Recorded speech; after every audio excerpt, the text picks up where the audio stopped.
risque d'être très nombreux à se retrouver sur le carreau.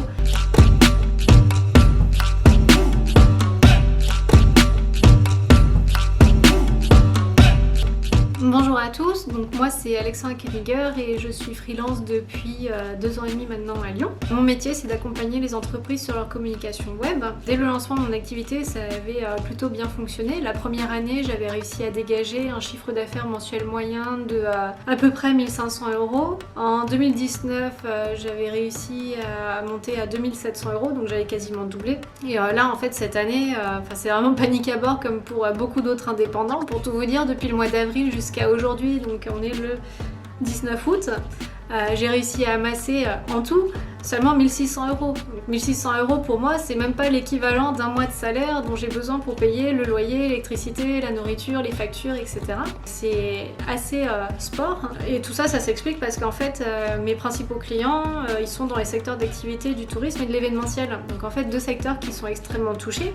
Le problème, c'est que maintenant, c'est compliqué de leur côté, donc forcément, ils vont pas faire appel à moi. Quand il y a des problèmes de restrictions budgétaires, du chômage partiel et tout, en général, de toute façon, c'est le secteur de la communication qui trinque en premier, dans lequel on fait des coupes. Là, j'avais des gros contrats qui devaient être renouvelés pour le mois de mars. Ils sont toujours en attente et je sais même pas s'ils vont être renouvelés. C'est un peu compliqué de ce côté-là. En plus de ça, j'ai pas pu bénéficier du fonds de solidarité ni de l'aide de la région pour le mois de mars. Pour une raison toute bête, c'est que en fait, le gouvernement a tendance à oublier que les indépendants sont obligés de se plier au bon vouloir des entreprises au niveau des délais de paiement. C'est-à-dire que les entreprises, elles vont souvent payer quand elles le veulent et pas quand elles le devraient. Pour vous donner un exemple très concret, fin décembre, j'ai édité 2 grosses factures qui devaient être payées à 45 jours fin de mois, donc pour mi-février, et en fait elles m'ont été payées que en mars. Du coup, pas de bol, même si j'ai pas travaillé en mars parce que il y a eu le début du confinement, en fait j'ai pas eu droit au fonds de solidarité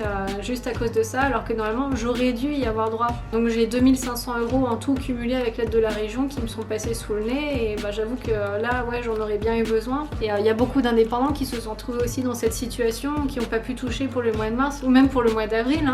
Pour ceux qui avaient fait des grosses factures en février avec un paiement en 45 jours fin de mois, ça tombait mi-avril. Non seulement on n'a pas tous pu bénéficier autant qu'on aurait dû du fonds de solidarité, mais en plus maintenant le gouvernement a décidé de cantonner le fonds de solidarité à seulement certains secteurs. Le problème c'est qu'il ne faut pas oublier qu'on est beaucoup, on est très nombreux à dépendre directement de ces secteurs d'activité.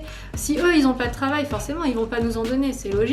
Sauf que eux ils vont être aidés mais pas nous. Donc là par contre on perd un peu la logique.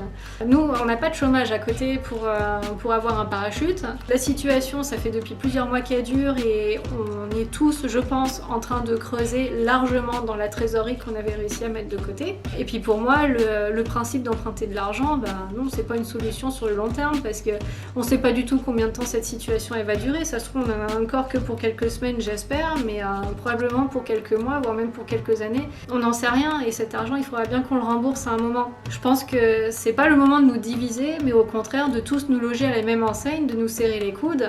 On se rend pas compte à quel point tous les indépendants sont interconnectés les uns les autres en fait. Donc pourquoi on est des certains et pas d'autres? Je pense que c'est dangereux en fait d'aller dans cette direction-là et on risque d'être très nombreux à se retrouver sur le carreau. Moi, je demande au gouvernement de revoir sa position sur l'exclusion des secteurs d'activité pour l'attribution du fonds de solidarité, d'ouvrir le fonds de solidarité à toutes les professions sans distinction au sein des indépendants.